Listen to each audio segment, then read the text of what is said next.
Hello everyone. आज हम जो क्वेश्चंस करेंगे वो रिलेटेड होंगे यूके फॉरेस्ट एसआई से, यानी कि उत्तराखंड फॉरेस्ट सब इंस्पेक्टर। ठीक है, तो शुरू करते हैं। फर्स्ट क्वेश्चन है, which one of the following is considered as good cholesterol with reference to individual facing the risk of cardiovascular diseases, hypertension. तो यहाँ पे हमें क्या बताना है, यहाँ पे हमें बताना है कि इन सब में से गुड कोलेस्ट्रॉल किसको बोला जाता है। तो यहाँ पे ध्यान रखना कि ये जो हाई डेंसिटी लिपोप्रोटीन्स होते हैं यानी कि HDL, इन्हीं को हम बोलते हैं गुड कोलेस्ट्रॉल। यहाँ पे जो लिखा हुआ है लो डेंसिटी लिपोप्रोटीन, इनको हम बैड कोलेस्ट्रॉल भी बोलते हैं। ट्राइग्लिसराइड्स जो होते हैं वो भी हमारी बॉडी में कोलेस्ट्रॉल को बढ़ाने का काम करते हैं। और फैटी एसिड्स जो होते हैं वो लिपिड के बिल्डिंग ब्लॉक्स होते हैं, यानी कि जो लिपिड्स होते हैं वो फैटी एसिड से ही बनते हैं। तो गुड कोलेस्ट्रॉल हम और किन को बोलते हैं, हाई डेंसिटी लिपोप्रोटीन्स को बोलते हैं। ठीक है, यहाँ पे मैंने डेफिनेशन वगैरह भी लिखी हुई है कि जो हाई डेंसिटी लिपोप्रोटीन है उन्हीं को हम गुड कोलेस्ट्रॉल बोलते हैं, क्योंकि ये क्या करते हैं, हमारी जितनी भी ब्लड स्ट्रीम्स है उसमें से एक्स्ट्रा कोलेस्ट्रॉल लेंगे और उसको वो ट्रांसपोर्ट कर देते हैं लीवर के अंदर, और ये जो लीवर होता है उसकी प्रोसेसिंग करता है और उसको हमारी बॉडी से बाहर निकाल देता है। ठीक है, अगर मैं लो डेंसिटी लिपोप्रोटीन के बारे में बात करूं तो इनको हम बोलते हैं बैड कोलेस्ट्रॉल। ये जो होते हैं हमारी आर्टरीज के अंदर पूरे जम जाते हैं, जिससे हार्ट डिजीज होने का भी काफ़ी खतरा होता है। अगर हम ट्राइग्लिसराइड्स के बारे में बात करें तो ये भी हाई कोलेस्ट्रॉल में कंट्रीब्यूट करता है और कार्डियोवैस्कुलर डिसीज़ का खतरा बढ़ाता है। अगर हम फैटी एसिड्स के बारे में बात करें तो ये बिल्डिंग ब्लॉक्स होते हैं फैट्स के, लिपिड्स के, तो यानी कि ये भी क्या कर रहे होते हैं, ये भी हमारी बॉडी में ग्लिसरॉल को बढ़ाने का काम कर रहे होते हैं। ठीक है, तो अपना आंसर क्या बनेगा, अपना आंसर बनेगा हाई डेंसिटी लिपोप्रोटीन्स। ठीक है, नेक्स्ट क्वेश्चन है अपने पास, which of the following pairs of vitamin and diseases is or are correctly matched. तो यहाँ पे हमारे पास फर्स्ट है कि विटामिन ए रिकेट्स कॉज करता है, विटामिन बी बेरी कॉज करता है, विटामिन सी स्कर्वी कॉज करता है। इनमें से हमने करेक्ट आंसर चूज करना है। तो यहाँ पे ध्यान रखना कि जब हम विटामिन ए के बारे में बात करते हैं तो विटामिन ए जो होता है वो नाइट ब्लाइंडनेस कॉज करता है। ठीक है, क्या कॉज करेगा, वो नाइट ब्लाइंडनेस कॉज करेगा। इवन ये जीरोथेल्मिया भी कॉज करता है। रिकेट जो होता है वो विटामिन डी की कमी से होता है। ठीक है, यानी कि ये वाला जो अपना पेयर है वो गलत पेयर है। नेक्स्ट है विटामिन बी बेरी कॉज करता है, बिल्कुल ठीक है। विटामिन सी जो है वो स्कर्वी कॉज करता है, ये भी बिल्कुल ठीक स्टेटमेंट है। यानी कि अपने पास 2 और 3 ये करेक्ट ऑप्शन है। ठीक है, अब यहाँ पे मैंने कुछ पिक्चर्स भी लगाई हैं। ये जो फर्स्ट पिक्चर हमें दिखाई दे रही है ये वाली, ये है रिकेट्स। रिकेट्स में क्या हो रहा है कि ये जो बोन्स है उनमें डिफॉर्मिटी होना शुरू हो जाती है। नॉर्मल अगर हम लेग्स देखें सीधी होती है, यहाँ पे लेग्स पूरी कर्व हो चुकी हैं, तो इसको बोला जाता है रिकेट्स। जब हम यहाँ पर बात करते हैं बेरी के बारे में, तो बेरी बेसिकली स्किन में रैशेस कॉज करता है। यहाँ पे अगर आप ध्यान से देखो तो यहाँ पे रेड से दाने आपको नज़र आ रहे होंगे, तो ये बेरी के ही सिम्टम्स होते हैं। फिर उसके बाद अगर हम स्कर्वी के बारे में बात करें तो स्कर्वी जो होता है, जो गम से ब्लीडिंग्स होती हैं उसी को हम स्कर्वी बोलते हैं। तो यहाँ पे ये जो फोटो दिखाई जा रही है वो स्कर्वी की फोटो है। ठीक है, नेक्स्ट उसके बाद अपने पास क्वेश्चन है, after a hot sunny day people sprinkle water on the roof top because. आपने अपने घरों में भी देखा होगा कि जब बहुत ज़्यादा गर्मी होती है तो जो छतें होती हैं उसमें पानी गिरा जाता है। ऐसा क्यों किया जाता है, क्योंकि पानी में large latent heat of vaporisation होता है। वेपराइजेशन का क्या मतलब होता है, जब भी कोई लिक्विड गैस में चेंज होता है तो उसको हम इवेपोरेशन भी बोलते हैं, उसको हम वेपराइजेशन भी बोलते हैं। यहाँ पे क्योंकि हम पानी के बारे में बात कर रहे हैं, राइट, तो ये जो लिक्विड है वो पानी कंसीडर करो और गैस को हम क्या कंसीडर करेंगे, वाटर वेपर। तो जब वाटर वेपर में कन्वर्ट होता है तो उस प्रोसेस को हम बोलते हैं वेपराइजेशन। ठीक है, तो होता क्या है कि अब जो अपने पास पानी है जब उसको वाटर वेपर में चेंज होना है तो बहुत ज़्यादा हीट लगती है, और ये जो हीट होती है उस हीट को हम बोलते हैं लेटेंट हीट ऑफ वेपराइजेशन। ठीक है, तो अगर वाटर में large latent heat of vaporisation है, यानी कि अपने आसपास की जो भी गर्मी है, छुपी हुई गर्मी है, लेटेंट हीट है, उसको एब्जॉर्ब करेगा और फिर उसके बाद वो गर्मी से किस में चेंज हो जाएगा, वाटर वेपर में चेंज हो जाएगा। ठीक है, तो यहाँ पे जो आंसर बनेगा वो बनेगा डी ऑप्शन। नेक्स्ट क्वेश्चन है, ये यहाँ पे मैंने एक्सप्लेनेशन दी हुई है, ठीक है, इसको आप रीड कर सकते हो। नेक्स्ट उसके बाद हमारे पास क्वेश्चन है, the handle of pressure cooker is made of plastic because it should be made non-conductor of heat.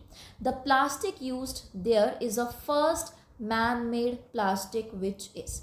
जब भी हम कुकर्स को देखते हैं, जो उसका हैंडल होता है वो प्लास्टिक का बना होता है, क्योंकि हम चाहते हैं कि जब भी हम कुकर को पकड़ें तो हमारे पास हीट ट्रांसफ़र ना हो, हमें गर्म ना लगे।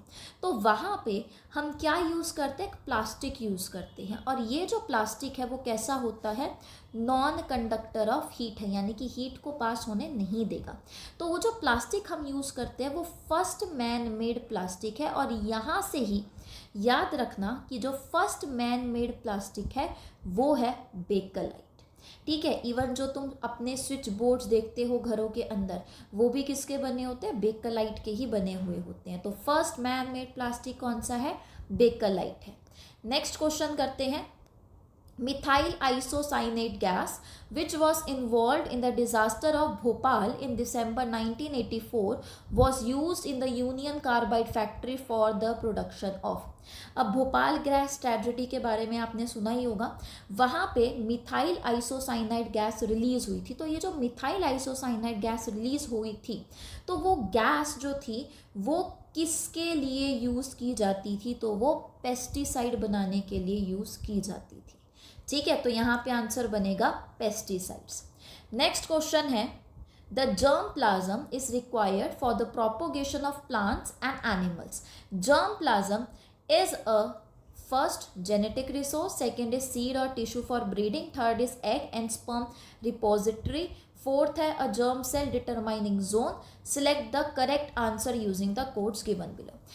देखो, जब भी हम जर्म प्लाज्म के बारे में बात करते हैं ना, तो जर्म सेल्स जो होते हैं बेसिकली वो कौन से सेल्स होते हैं, वो सेल्स होते हैं जो कि रिप्रोडक्शन में पार्टिसिपेट करते हैं।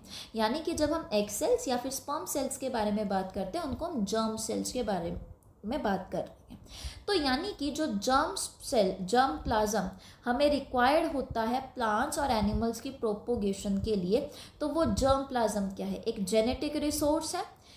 सीड्स या टिश्यूज़ हो सकते हैं जिनसे हम ब्रीडिंग करवा सकते हैं, और ये एग और स्पर्म की रिपोजिटरी भी होते हैं। अब देखो यहाँ पे क्या लिखा है फोर्थ ऑप्शन में, अ जर्म सेल डिटरमाइनिंग जोन। तो ये जोन तो बिल्कुल भी नहीं होता है, ये सेल्स होते हैं। ठीक है, तो यहाँ पे फोर्थ स्टेटमेंट गलत है, सही स्टेटमेंट है 1, 2 एंड 3, यानी कि अपने पास यहाँ पे आंसर बनेगा B option 1, 2 and 3। Next question है, dengue virus is also known to cause low platelet count in blood of patient by. अब आपने सुना होगा कि जब भी किसी को डेंगू होता है तो प्लेटलेट्स कम हो जाते हैं। ये जो प्लेटलेट्स होते हैं वो किस में हेल्प करते हैं, ये हेल्प करते हैं ब्लड की क्लॉटिंग में। ठीक है, जैसे अगर मान लो तुम्हें चोट लग गई, तो जब भी चोट लगती है तो खून निकलता है, उसके बाद एक ब्राउन कलर की पपड़ी बन जाती है। तो ये जो ब्राउन कलर की पपड़ी बन रही है वो एक्चुअल में क्या है, प्लेटलेट्स हैं। ठीक है, तो डेंगू वायरस क्या करता है, प्लेटलेट के काउंट को कम कर देता है। कैसे कम करेगा, फर्स्ट ऑप्शन क्या है, interfering in the process of platelet production in bone marrow. तो ये बिल्कुल ठीक है, हमारे बोन मैरो के अंदर जो प्लेटलेट बनते हैं उनके प्रोसेस के साथ इंटरफेयर करेगा, जिसकी वजह से प्लेटलेट कम बनेंगे। दूसरा है इन्फेक्टिंग एंडोथीलियल सेल्स। अब ये जो एंडोथीलियल सेल्स होते हैं ना, ये हमारी ब्लड वेसल्स बना रहे होते हैं, तो ये एंडोथीलियल सेल्स को भी इन्फेक्ट कर देता है, जिसकी वजह से प्लेटलेट का काउंट कम हो जाता है। यानी कि ये वाली स्टेटमेंट भी बिल्कुल ठीक स्टेटमेंट है। थर्ड है बाइंडिंग विद प्लेटलेट। ये खुद क्या करता है, डेंगू वायरस प्लेटलेट के साथ बाइंड कर जाता है। ये भी स्टेटमेंट बिल्कुल ठीक स्टेटमेंट है। And fourth is accumulating platelet in intestine. अब देखो, ये इंटेस्टाइन के साथ, मतलब कि ये इंटेस्टाइन में प्लेटलेट्स को एक्यूमुलेट नहीं करता है। तो यहाँ पे अपना जो फोर्थ स्टेटमेंट लिखी हुई है वो गलत स्टेटमेंट लिखी हुई है। हमसे यहाँ पे पूछा हुआ है करेक्ट आंसर, तो करेक्ट आंसर क्या बनेगा 1, 2 एंड 3। ठीक है, नेक्स्ट क्वेश्चन है अपने पास, 2 systems are said to be in thermal equilibrium F and only F। अब देखो सबसे पहले तो थोड़ा सा हम समझ लेते हैं कि इक्विलिब्रियम क्या होता है। अब जैसे इमेजिन करो कि मेरे पास एक छोटा सा रेफ्रिजरेटर पड़ा हुआ है, ठीक है। अब मैंने क्या किया, वहाँ पर उस रेफ्रिजरेटर के अंदर पानी भी डाल दिया, मैंने वहाँ पे आइस भी डाल दी। पानी का molecular formula H2O liquid state में, आइस का molecular formula H2O solid state में, ठीक है। और वहाँ पे ये जो छोटा सा रेफ्रिजरेटर मैंने लिया था, मैंने जो टेम्परेचर मेंटेन किया वो मैंने मेंटेन किया 0 डिग्री सेल्सियस, ठीक है। अब देखो अगर मैं पानी के हिसाब से देखूँ तो पानी का जो फ्रीजिंग पॉइंट होता है वो कितना होता है 0 डिग्री सेल्सियस। अगर मैं आइस के हिसाब से देखूं तो आइस का जो मेल्टिंग पॉइंट होता है वो होता है 0 डिग्री सेल्सियस, ठीक है। तो हमें क्या देखने को मिलेगा, जब तुम कुछ देर के बाद उसको खोल के देखोगे, कुछ घंटों के बाद उसको खोल के देखोगे, तो जितना पानी तुमने डाला था वो उतना का उतना रहेगा, जितनी तुमने आइस डाली थी वो उतनी की उतनी ही रहेगी। यानी कि हमें वहाँ पे कोई भी नेट चेंज देखने को नहीं मिलेगा। लेकिन क्या मॉलिक्यूलर लेवल पे कुछ नहीं हुआ है, तो मॉलिक्यूलर लेवल पे हुआ है, ठीक है। बेसिकली ये डायनामिक नेचर है कि जो पानी था वो आइस में कन्वर्ट हो रहा है, जितना आइस था वो वाटर में कन्वर्ट हो रहा है। तो मॉलिक्यूलर लेवल पे हमने वो डायनामिक देखने को मिलेगा, लेकिन ओवरऑल जो नेट चेंज हमें देखने को मिल रहा है वो हमें 0 देखने को मिल रहा है। एक मतलब हम उस स्टेट को क्या बोलते हैं, इक्विलिब्रियम स्टेट बोलते हैं। अब हमने यहाँ पे क्या बोला है, थर्मल इक्विलिब्रियम। तो थर्मल वर्ड हम कब यूज़ करते हैं, जब हम टेम्परेचर के बारे में बात करें, यानी कि टेम्परेचर कांस्टेंट हो गया एक तरीके से। तो यहाँ पे हमें ऑप्शन में क्या देखना है कि जहाँ पे बिल्कुल भी हीट फ्लो नहीं हो रहा है, क्योंकि अगर टेम्परेचर कांस्टेंट है तो क्या वहाँ पे हीट फ्लो कर पाएगी, नहीं कर पाएगी।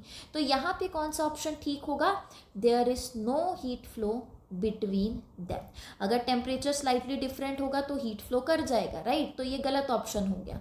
यहाँ पे लिखा हुआ है there can be heat flow, लेकिन हीट फ्लो तो होगा ही नहीं क्योंकि हम थर्मल इक्विलिब्रियम के बारे में बात कर रहे हैं। Second option is there can not be a heat flow between them even if they are at different temperature. अब देखो सीधी सी बात है, डिफरेंट टेम्परेचर है तो वहाँ पे हीट फ्लो होगा ही होगा। तो जो तुम्हारा बेस्ट ऑप्शन बनेगा वो बनेगा सी ऑप्शन, यानी कि बिल्कुल भी हीट फ्लो हमें देखने को नहीं मिलेगा, ठीक है। नेक्स्ट क्वेश्चन है, German silver is use to make decorative articles, coinage, metals, ornaments etcetera. The name is given because. अब तुमने मार्केट में बहुत सारे ज्वेलरी वगैरह ये सारी चीज़ें देखी होंगी और दुकानदार जो है वो बोलता है कि ये जर्मन सिल्वर है।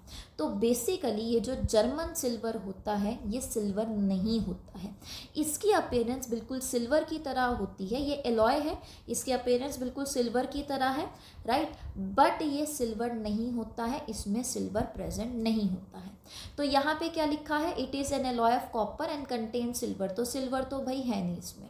दूसरी चीज़ है Germans were the first to use silver, तो ये भी इनकरेक्ट स्टेटमेंट है। Its appearance is like silver, ये करेक्ट स्टेटमेंट होगा। ये सिल्वर का एलॉय नहीं है, ठीक है। तो यहाँ पे सही स्टेटमेंट क्या है कि जो जर्मन सिल्वर है इसकी अपीयरेंस बिल्कुल सिल्वर की तरह दिखाई देती है, ठीक है। नेक्स्ट क्वेश्चन है, plants contain a variety of sterols like stigmasterol, ergosterol, sitosterol etcetera which very closely resemble cholesterol. The plant sterols are referred to। देखो यहाँ पे इन्होंने ये भी लिख दिया प्लांट स्टीरोल। जब भी हम प्लांट्स के बारे में बात करते हैं ना तो वहाँ पे हम कौन सा वर्ड यूज़ करते हैं, फाइटो, ठीक है। क्या यूज़ करेंगे प्लांट्स के लिए हम वर्ड फाइटो। जैसे जब भी हम सेल्स के बारे में बात करते हैं हम वहाँ पे साइटो वर्ड यूज़ कर देते हैं, वैसे ही प्लांट्स के लिए हम फाइटो वर्ड यूज़ करेंगे। तो प्लांट स्टीरोल तो हम उनको क्या बोल देंगे, फाइटो स्टीरोल, ठीक है। तो यहाँ पे ऑप्शन कौन सा बन जाएगा अपना, फर्स्ट ऑप्शन बिल्कुल करेक्ट बन जाएगा। जब हम यहाँ पे अर्गो कैल्सीफिरोल के बारे में बात करते हैं तो बेसिकली ये होता है विटामिन D2, ठीक है। और जब हम ल्यूमीस्टिरोल्स के बारे में बात करते हैं तो बेसिकली एक स्टीरॉइड होता है। तो यहाँ पे जो आंसर बनेगा प्लांट स्टीरॉल वाला वो होगा फाइटोस्टीरॉल। नेक्स्ट क्वेश्चन है, in artificial insemination AI process which of the following is or are introduced into the uterus of the female. अब देखो यहाँ पे नाम क्या है, आर्टिफिशियल इंसेमिनेशन। आर्टिफिशियल इन यानी अंदर, सेमिनेशन यानी कि हम क्या डाल रहे हैं अंदर, सीमन डाल रहे हैं। सीमन यानी कि स्पर्म्स और जो फ्लूइड होता है उसको डाला जा रहा है। ठीक है, तो आर्टिफिशियल इंसेमिनेशन के अंदर हम क्या करते हैं, फीमेल के यूट्रस, यूट्रस यानी कि बच्चादानी, फीमेल के यूट्रस में क्या इंजेक्ट कर रहे होते हैं, स्पर्म्स इंजेक्ट कर रहे होते हैं। ठीक है, तो यहाँ पे आंसर बनेगा स्पर्म्स ओनली। एग तो नहीं डालेंगे, एग तो फीमेल का ही होगा, तो क्या डालेंगे, स्पर्म्स डालेंगे। ठीक है, नेक्स्ट क्वेश्चन है, जेनेटिकली मॉडिफाइड और GM crops contain modified genetic material due to. तो यहाँ पे फर्स्ट है introduction of new DNA, second is removal of existing DNA, third is introduction of RNA, fourth is introduction of new trait. तो यहाँ पे हमें correct answer ढूंढना है। देखो यहाँ पे नाम क्या है, जेनेटिकली मॉडिफाइड क्रॉप, यानी कि क्रॉप्स को हम जेनेटिकली जीन से ही मॉडिफाई कर रहे हैं। यहाँ पे एक एग्जाम्पल लेते हैं, BT कॉटन। अब देखो कॉटन के ऊपर ना बॉल वॉर्म्स वगैरह ये कॉटन की फसलों को ख़राब कर देती थी। ठीक है, तो हम यहाँ पे पेस्टिसाइड वगैरह भी यूज़ कर सकते हैं, बट एक और तरीका क्या होता है कि हमारा ये जो कॉटन का प्लांट है ना, हम क्या कर सकते हैं, इसके अंदर एक एक्स्ट्रा जीन ऐड कर सकते हैं विच इज़ क्राइजीन। ठीक है, तो जब हम ये एक्स्ट्रा जीन क्राइजीन ऐड करते हैं तो जब ये जो बॉल वॉर्म्स है या कैटरपिलर्स है जब इस प्लांट को खाएंगे तो होगा क्या कि वो उनकी बॉडी के अंदर जाके, स्टमक के अंदर जाके एक्टिवेट हो जाएगा, जिससे वो गट के अंदर होल्स क्रिएट करेगा। अगर होल्स क्रिएट करेगा तो वो जो इंसेक्ट होगा वो मर जाएगा। ठीक है, तो हम क्या कर रहे हैं, हम इस प्लांट के जीन में कुछ मॉडिफिकेशन करें, या तो कोई जीन ऐड कर दे रहे हैं या तो कोई जीन निकाल ले रहे हैं। ठीक है, ताकि क्या हो सके, ताकि हमारे पास एक इकोनॉमिकली बेनिफिटेड वाली एक क्रॉप आ सके। जैसे कि फ्लेवर टमाटो भी होता है। अब देखा जाए जो हमारे पास टमाटोज़ होते हैं, क्या उनकी शेल्फ लाइफ बहुत ज़्यादा होती है, नहीं होती है। तो हम क्या करते हैं एज अ साइंटिस्ट कि वो क्या करते हैं कि उसमें से एक जीन को डिलीट कर देते हैं। जब जीन डिलीट कर देंगे तो वो जो शेल्फ लाइफ है वो बढ़ जाएगी। यानी कि हम क्या कर सकते हैं, हम न्यू DNA को ऐड कर सकते हैं, हम एग्जिस्टिंग DNA को भी बाहर निकाल सकते हैं। यहाँ पे याद रखना RNA के डालने से कुछ नहीं होगा, हमें DNA डालना पड़ेगा। DNA अपना RNA बनाएगा, RNA प्रोटीन बनाएगा और प्रोटीन अपनी एक्सप्रेशन खुद ब खुद कर देगा। ठीक है, तो यहाँ पे हम RNA से रिलेटेड बात नहीं करते हैं। फोर्थ चीज़ क्या है, हम न्यू ट्रेड्स को इंट्रोड्यूस करें। ट्रेड्स यानी कि कैरेक्टरिस्टिक, तो हम न्यू कैरेक्टरिस्टिक ही इंट्रोड्यूस करें। यानी कि यहाँ पे फर्स्ट, सेकेंड और फोर्थ वाली जो स्टेटमेंट है वो बिल्कुल ठीक है। यानी कि अपना जो स्टेटमेंट करेक्ट होगा, अपना जो ऑप्शन करेक्ट होगा वो है 1, 2 एंड 4। ठीक है, लास्ट क्वेश्चन करते हैं, विच one of the following statement is correct. Velocity of sound. अब देखो जब भी हम साउंड के बारे में बात करते हैं ना, तो साउंड को ट्रैवल करने के लिए मीडियम की ज़रूरत पड़ती है। तो अगर मैं यहाँ पे बात करूँ सॉलिड, लिक्विड एंड गैस, तो जब भी हम सॉलिड के बारे में बात करते हैं ना, हम वहाँ पे क्या बोलते हैं कि यहाँ पे जो पार्टिकल्स होते हैं बहुत ज़्यादा टाइटली पैक्ड होते हैं। हम यहाँ पे बोलते हैं कि यहाँ पे जो स्पेस प्रेजेंट होती है वो नेग्लिजिबल होती है, ना के बराबर होती है। जब हम लिक्विड्स के बारे में बात करते हैं, हम बोलते हैं कि ठीक है यहाँ पे स्पेस प्रेजेंट होगी, लेकिन स्टिल इनके बीच में फोर्स ऑफ अट्रैक्शन प्रेजेंट होता है। जब हम गैसेस के बारे में बात करते हैं तो हम यहाँ पे बोलते हैं कि ये जो गैसेस हैं वो रैंडम मूवमेंट करते हैं, यहाँ पे ज़्यादा फोर्स ऑफ अट्रैक्शन हमें देखने को नहीं मिलता है। तो अब देखो हमने क्या बोला कि जो साउंड है उसको ट्रैवल करने के लिए मीडियम की ज़रूरत पड़ती है। तो अब मेरे को बताओ कि यहाँ पे सबसे ज़्यादा पार्टिकल्स तुम्हें कहाँ पे दिखाई दे रहे हैं, सॉलिड में दिखाई दे रहे हैं। यानी कि और सॉलिड के पार्टिकल्स बहुत ज़्यादा टाइटली पैक्ड भी होते हैं, यानी कि वो एक अच्छा मीडियम होते हैं साउंड को प्रोपोगेट करवाने के लिए। तो अगर मैं बात करूँ वेलोसिटी ऑफ साउंड की, तो स्पीड ऑफ साउंड या वेलोसिटी ऑफ साउंड जो है सबसे ज़्यादा सॉलिड में देखने को मिलती है, फिर लिक्विड, और सबसे कम गैस में देखने को मिलती है। यानी कि यहाँ पे जो ऑप्शन ठीक हो जाएगा वो होगा डी ऑप्शन, यानी कि maximum in solids and minimum in gases. ठीक है, तो आज हम करेंगे इतने ही क्वेश्चन। इसके साथ साथ एक और वीडियो मैं लेके आऊँगी इसी से रिलेटेड, यूके फॉरेस्ट एसआई से रिलेटेड। आई होप जितने हमने क्वेश्चन किए हैं आज साइंस के वो आपको समझ में आए होंगे। Thank you so much.